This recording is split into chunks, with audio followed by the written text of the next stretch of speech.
1978. You want to buy a 15 horsepower outboard, but Mercury and Ever Johnson are out of your budget. So what do? You go to the mall, you go to JCPenney, you go to Montgomery Ward's, and you find the biggest engine they've got, or the biggest 15 they have. And what are your options? Right here we have a 1978 GameFisher 15 by Eska, and we have a 1984 Chrysler Sea King by Montgomery Ward.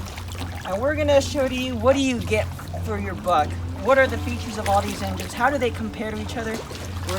We're not gonna run them side by side on the boat at the same time. However, we're gonna be comparing the features that they have and the performance. So stay tuned.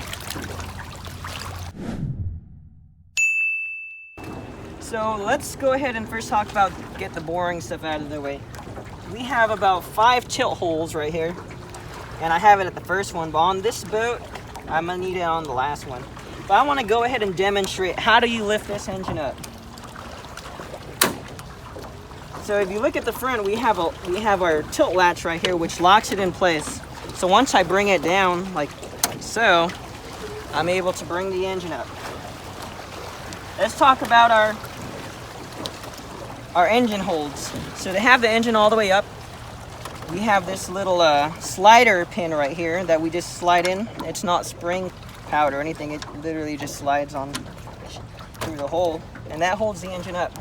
We also have a feature of shallow water drive. That is this contraption right here. I'm gonna go ahead and slam that down. And once we take the trim down, we have our shallow water drive, which is good for basically maneuvering through shallow water. So looking at the Montgomery Ward Sea King by Chrysler, we have 5, just like the GameFisher, the Eska built, and I have it at the last setting. So in order to get our engine all the way up, we have our latch up here. We also have a shallow water drive, which is right here, this piece. And that's how that system operates. And to bring it back all the way down, you want to grab this and push it out of the way, and then it'll go all the way to operating position. So at the front of the Chrysler Sea King by Montgomery Ward, we have our pull start mechanism right here. We have our choke right here. Here we have the gear shifter, forward, neutral, and reverse. Here's our cover latch right here. And here's that tilt release lock. It's placed right here in front of the engine. Here we have our kill switch. And here we have our throttle. On the GameFisher 15 by Eska, our controls is we have this red kill switch right here. Here is our choke. It's an awkward little knob, but it does the job. Here's our fuel fitting, which is the same one as on the Sea King. Here's our pull start, and here is our throttle. Last but not least, we have our gear transmission controls right here. Neutral, forward, and reverse. And unlike the other engines, instead of saying F and R, we have boat going that way and boat going that way. Oh yeah. The GameFisher right here has this double-sided transom bolt, while the Chrysler over there has the more traditional transom bolts. Now let's pop the hood of these bad boys and see what kind of stuff we're dealing with. Alright, popping off the hood of the Eska built GameFisher, we have a twin-cylinder water-cooled power head with it's got electronic ignition, which is pretty modern for 1978. Here's our pull starter mechanism. Here's our carburetor. This is the fuel pump on the engine. Here's our choke action. Let's take a look at the other side. Now, even though this engine still has an electronic ignition system, this has been modified because the original coils gave out, and that's a common issue that's known with these outboards. Fortunately, the fix only costed me about $50 to do. And it's pretty worth it if you want to run this old engine. Now let's pop open the hood of the Sea King by Chrysler. Here we have a twin-cylinder engine also. The difference with this one is it's got the old school points and condenser ignition. But this one has a relatively modern carburetor. Here's our pull start mechanism. And here is our choke. This choke has 3 positions. Unlike some of the older models, we have out choke in, half choke, and fully out choke.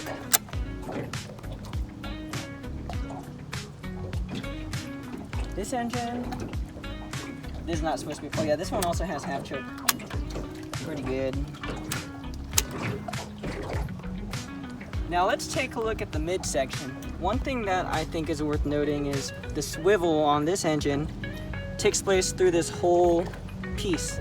So when I steer the engine, this thing remains the same while the rest rotates around it. The Sea King, on the other hand, is a little bit more conventional, where the swivel is this part right here.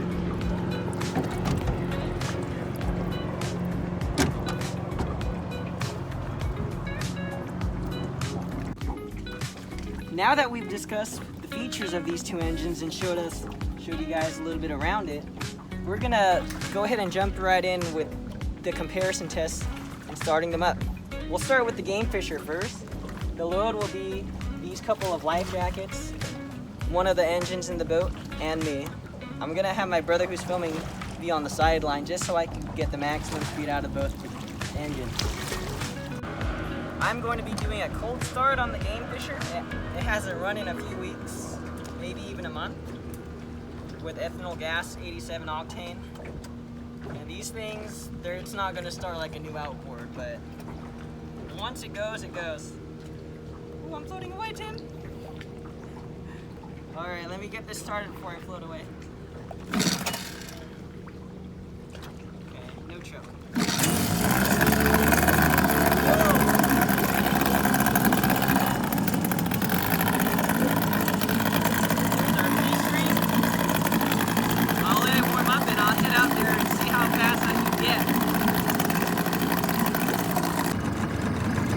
All right, it's been warming up for a minute now.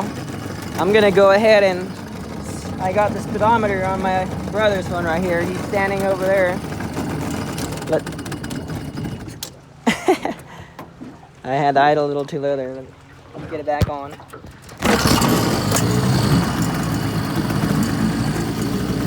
All right, forward. The gas cap is vented.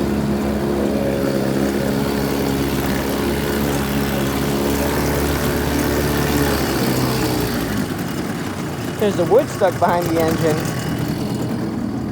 I'm out here in the middle of the channel now. Let's open it up.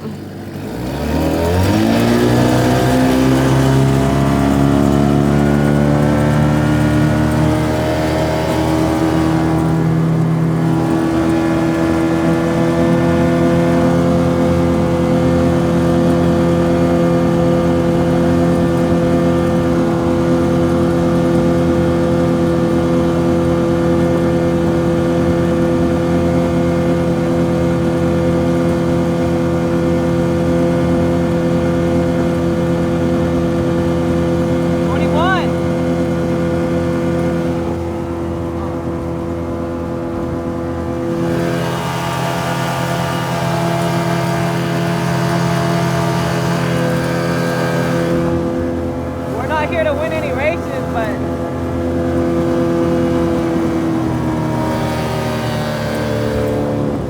let's turn ourselves around.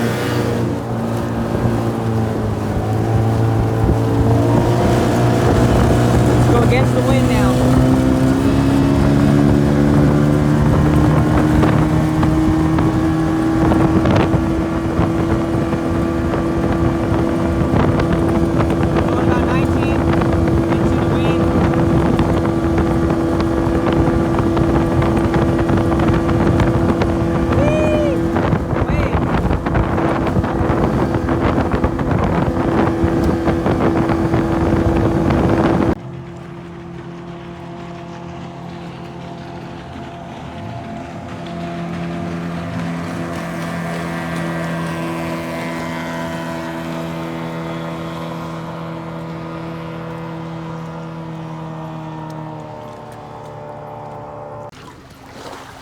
this engine is kind of going to have a cold start.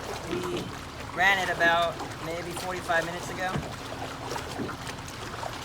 I'll give it full choke, and then no choke. Okay, let's take the choke fully out. Uh-oh.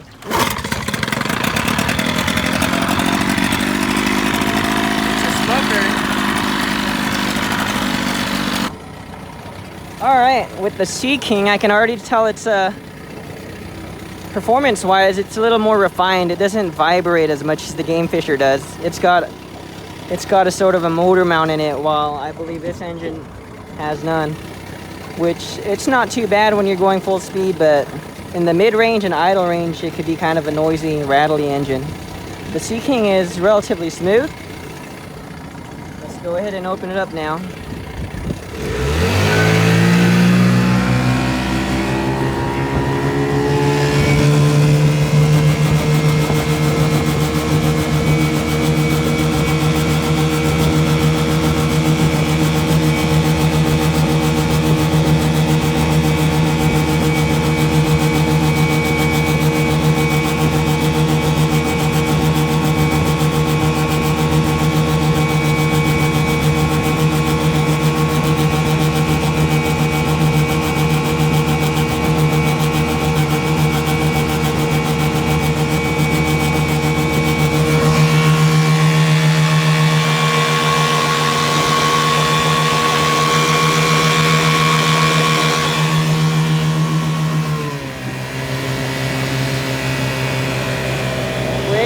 Consistently do 19, hit 20 a couple of times.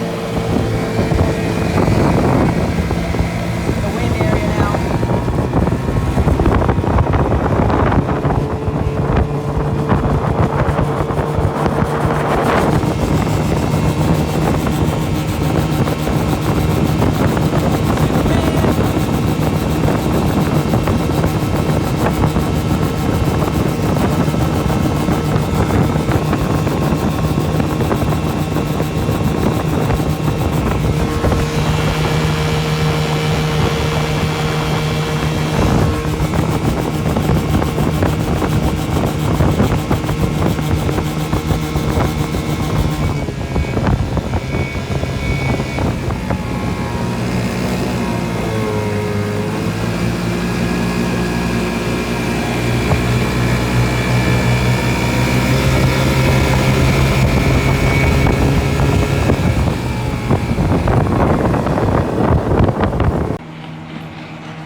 Alright, so we're idling back to the boat ramp, and as we're doing that, I think we can talk about our final thoughts about these two engines. So the GameFisher is consistently getting 1 mile an hour faster than the Sea King. Is it a noticeable difference? Kind of at a high speed, but they're very neck to neck. The Chrysler, however, even though it has less power, it's a more refined feeling powered engine. It's not as rattly as the GameFisher because of the motor mounts that it has. The GameFisher will rattle the whole boat, but at the same time you're getting slightly more power. It's noticeable a little more at the top end.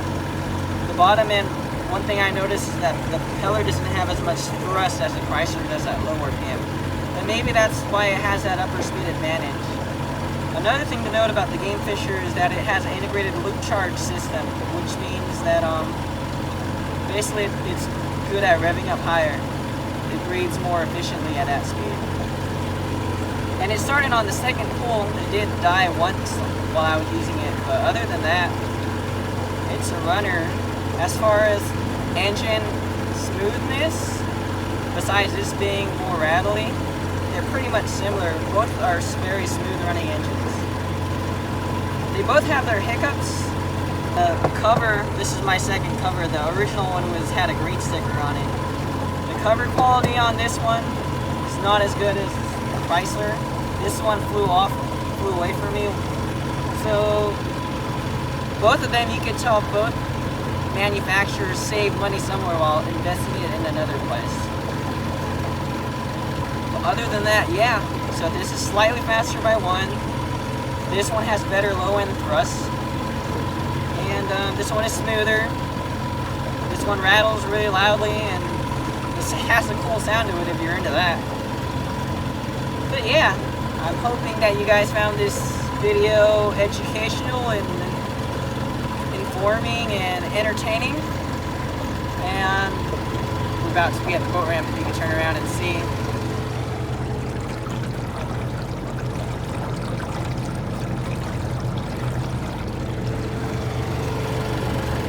Do you have anything to add, Tim? No. Hold on. Alright, after that hiccup there, we're back, cruising back to the ramp. So if you enjoyed this video, please like, and I'll see you next time. Bye.